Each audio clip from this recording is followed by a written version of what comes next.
Én most azt szeretném kérni mindenkitől itt a stúdióban és otthon a tévéképernyő nézőitől is, hogy egy picit nyugodjunk meg és egy picit dőljünk hátra, ugyanis történelmi fordulóponthoz érkeztünk. Nagy szavak ezek, de tényleg így van, ugyanis ez volt a legutolsó produkció, amit önök az RTL Klub képernyőjén láthattak. Hamarosan lezárul egy korszak, és kezdetét veszi valami teljesen új.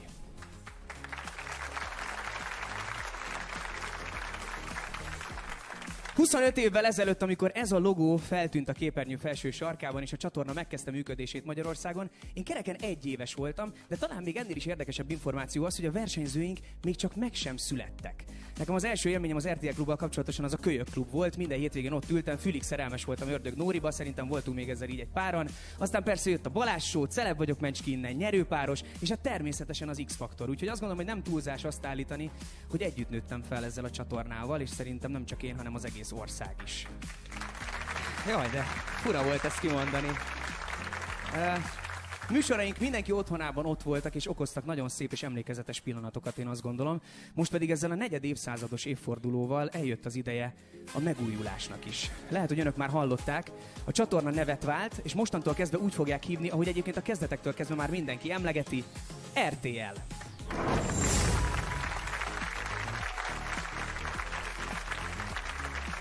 És hát akkor nekem az a megtisztelő feladat jutott, hogy azt mondjam, hogy ez az új időszámítás ebben a pillanatban kezdetét veszi, úgyhogy induljon útjára az RTL a megszokott színvonalon, de új arculattal.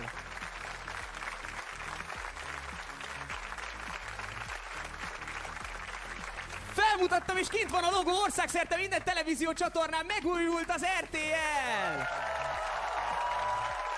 Hú, de menő volt, felmutattam, és megváltozott mindenhol. Na hát ne aggódjanak, csak az arculat lett új, a lényeg nem változik, az RTL továbbra is a család tagja marad, ott leszünk mindenki otthonában, és a lényeg az ugyanaz mindig, a célunk a tájékoztatás, a hitelesség és a szórakoztatás. És nagyon-nagyon-nagyon remélem, hogy ugyanezen a magas színvonalon tudjuk még önöknek gyártani a műsorokat nagyon-nagyon sokáig. Na hát akkor az a megtisztelő feladatért megint, hogy sok szeretettel köszöntöm önöket immár az RTL képernyőjén. Nagyon jó, hogy itt vannak velünk, szép estét kívánok!